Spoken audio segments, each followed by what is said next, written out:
And we are back. This is Jay Michaels. This is Boston Sci-Fi. This is Boston Sci-Fi 51. This is the 51st edition of the Boston Sci-Fi Film Festival, America's longest running genre film festival. It has given birth to some classics of the industry that got their start right here. As a matter of fact, last year, one of their entries won an Academy Award. So we're in good company. And we're in good company right now because we have two very exciting filmmakers who have great stuff in their homes and their offices. So we want to hear about them and their goodies and all of that. And let's start with the one that has a cat.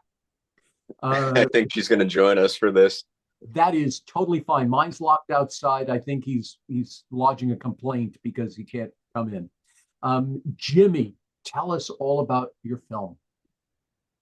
Yeah, so my film is Lunar Dark. It's a micro short about an astronaut in deep space who encounters, of all things, music coming from the void, and that draws him into this celestial event, and it kind of just goes from there. Strangeness ensues. The music is from somewhere else, not from Earth? Correct. It's you'll have to watch it and make conclusions, draw your own conclusions about it. But yeah, there's no sign of really like any specific planet or anything like that. He's just very deep out in the void, and we pitch it as he's effectively scrolling through frequencies, and one of them he picks up music with no idea where it's coming from. Where did this idea come from?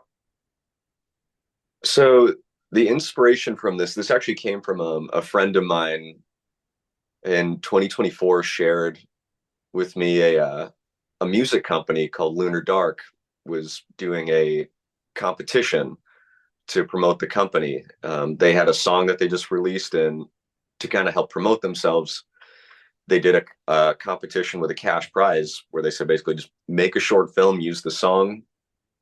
And I think that was the only requirement. And so I listened to the music, and it was this really cool kind of synth wavy thing. And I mean, like, sci-fi's near and dear space is my absolute favorite thing to do. And I'd wanted for a while to do a lot of stuff affiliated. I wanted to make a spacesuit. I didn't know what project I was going to do it for yet. I wanted to try my hand at models and compositing and things like that.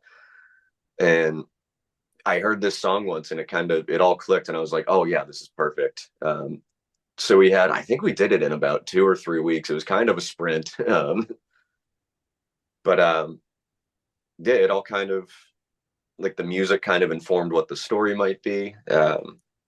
And then the name of the company itself, Lunar Dark, actually, this was an awesome coincidence. I was lucky enough to get to photograph the solar eclipse in 2024. So I was able to incorporate that into the story. And just with the name Lunar Dark, it all just kind of worked out. The stars aligned.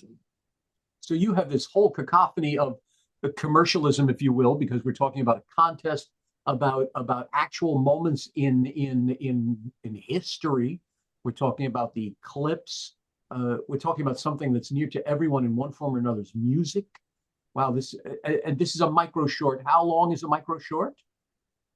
This is about 90 seconds. There was an original cut we did for the contest that, because it could be up to 60 seconds. And then eventually I had an idea for it to take kind of a different turn right at the end. So we added a little bit at the front and back just to kind of bookend it nicely.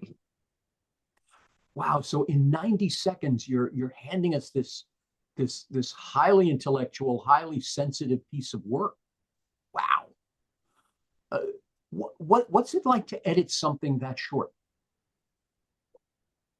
Going into it, because for the contest we knew it had to be a certain length, which in a way meant that we didn't have to shoot as much, which was nice, but also we had to be very intentional with what we were getting. So yeah, everything was storyboarded out. I'm very big on that. I'm a very visual kind of director. So we had everything storyboarded out and we kind of knew exactly how we wanted it to cut together and what we felt like would work. So yeah, from there it was yeah, it was kind of just, and then also just a huge thing for me was just not including dialogue. That definitely helps cut the time down. Okay, yeah, that that makes a big difference. Yeah, Um, just let the images tell the story, and even if because some things remain a little bit ambiguous, it kind of leaves it up to the audience's interpretation. Anything hit the cutting room floor that you're just so sorry you couldn't do? Any moment that you just said, no, oh, damn it, but okay, we got to let it go. Yeah, initially, um, yeah, so it's without giving too much away about it, in the story, our characters transported in a way. And I initially had a much kind of more elaborate, involved vision of that that would have involved a lot of locations and things like that. But as soon as we started cutting it together, we kind of knew that, yeah, even that alone was that we had to cut the time down on that. And then additionally, I mean, I've had so many thoughts about this of extending it to like a 5 minute cut and doing a lot more with it. That is yet to happen, but I, I still have all the pieces of it. Actually, the helmet's up on the wall back there. That's great. um, so I guess never say never. So ideas could pop up, and this could become a 5 minute. This could become a full length for all we know. Yeah, that's kind of the fun of how open ended it is right now. Is that it's and just with the constraints that we worked within of making it so quickly on a limited budget. Um, Kind of the nice thing about it is that if we wanted to go back and do more later, we've done a lot of the work for that. And we did it so effectively with the budget that, yeah, it would be super feasible to try to do more. It's just a matter of sitting down and deciding what we would want that to be. You're riffing off of a classic in some way because when we look at Close Encounters, the whole that sequence where they're communicating with another world through music. So you're taking us to the next level with that sort of concept. Oh, Intent. yeah. Honestly, that makes me so happy to hear you say that because I don't know if I even was aware of that when I was making it, but yeah, that sequence is um, like one of my favorite things in like any movie ever. Just the idea that like two completely foreign life forms that don't know anything about one another just are able to make this connection through music because it's so like it's math, it's expression, it's art. I always found that super moving. I always try to find the parable within the fantastical, and we even have the notion how many of us have found our partner in life on a dance floor or listening to a record or something like that. So you're and considering when the festival is, you're giving us a weird Valentine by saying music is attracting someone from the universe. It's pretty interesting, pretty really interesting. Um, you say this is happening Wednesday, you're going up Wednesday. Yes, I have to double check the specific date, but I believe we are playing on opening night of the festival, which would be Wednesday. And so I'm a local to Boston, so yeah, I'll be there for sure. But I'm hoping to make it for most of the festival. Excellent, excellent. Ladies and gentlemen, we're hoping you'll make it for most of the festival. It is February 11th through the 16th at the Somerville Theater in Somerville, Massachusetts. BostonSci-Fi.com. That's where you go for tickets and other information about this and other fascinating films. BostonSci-Fi.com. Jimmy, I look forward to probably the best 90 seconds I'm going to have in seeing your amazing film, and I look forward to it becoming a full length. It reminds me, ironically, there was an episode of Amazing Stories, the Steven Spielberg series of, I guess it's the 80s or the 90s, um, where television waves go out into the universe and an entire planet is brought up on The Honeymooners and I Love Lucy. And it was hilarious and also heartwarming at the same time. So you're in good company with Mr. Spielberg on two occasions here. I should have known he did it first. It's funny you say you didn't realize Close Encounters. That I always ask, are you a genius on purpose or by accident? Okay, you're a genius by accident. You just tapped into this, and it was just always within you. Good for you. Thank you so much. It must have just been in the subconscious somewhere. I'm sure it was inspired one way or another. And that says everything about the vastness of your subconscious. And speaking of the vastness, Ed, tell us about your flight of fantastical. There you are with every kind of memorabilia behind you. I can only imagine what's inside of your brain. Very, very strange things. Our film, Downsized, is about a kind of office worker who is being terminated from his job, and needs to recover the digital consciousness of his deceased wife before being discovered by his co-worker. It's the elevator pitch. Interesting. The digital consciousness of his deceased wife Hmm. from So his place of employ.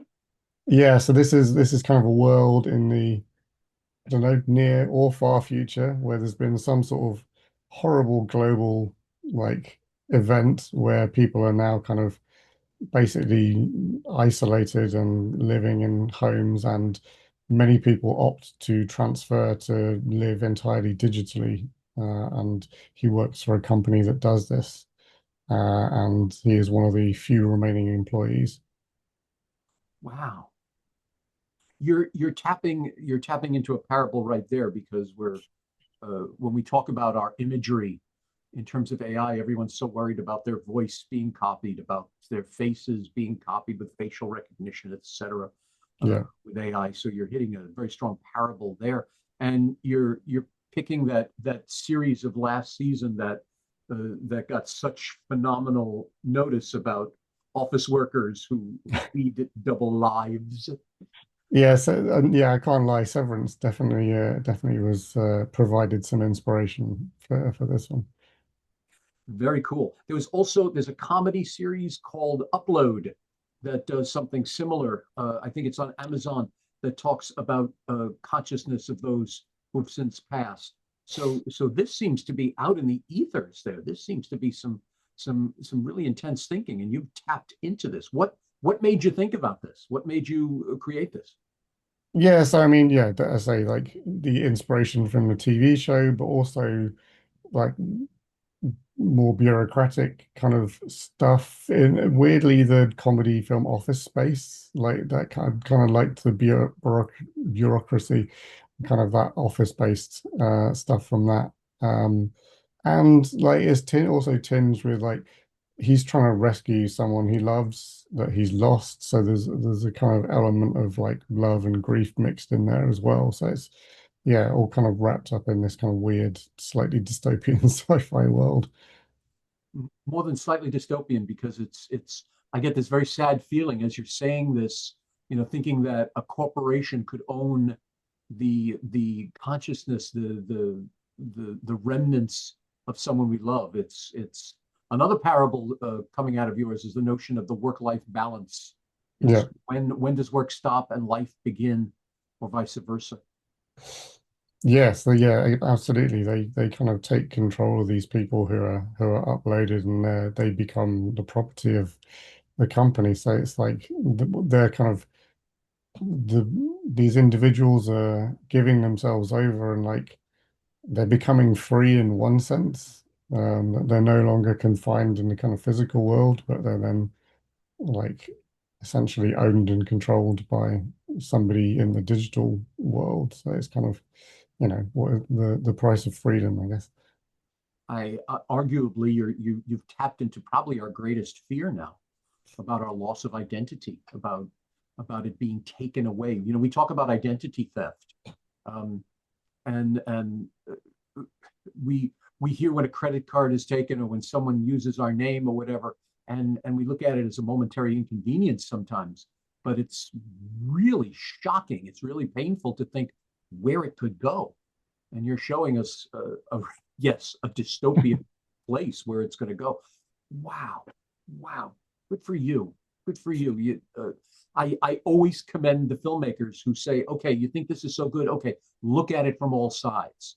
You're almost the seer. You're almost the prophet that says, look at the future. Yes, look at this, but look at the future. And I think that's really marvelous. When is your showing going up? Do you know? I If my memory serves, when I looked at the schedule recently, I think it's on the Saturday, but I could be wrong. Yeah, Okay, okay. don't quote me on that. You're one of the Saturday shows. Okay, so we have to see this. Ladies and gentlemen, there are two amazing things here. What happens when music comes to us from other than Spotify? And what happens when our loved ones get away from us and go into the computers? Really powerful statements right there. I look forward to both your films, gentlemen. Is it a full length or a short, your film, Ed? It is a short 9 minutes, so it's kind of, yeah. Very cool. Very cool. Ladies and gentlemen, bostonsci-fi.com. That's where you go to learn about these two and dozens of other amazing films, not to mention the classic film marathon that happens the 15th and 16th. So that's Boston Sci-Fi, February 11th through the 16th at the Somerville Theater. bostonsci-fi.com for tickets and other good things. Gentlemen, I wish you the best, and I can't wait to see your films and hear all the great things that are going to happen with them. Thanks for joining me. Thank you for having me. Excited to be a part of this. Thanks a lot. Ciao.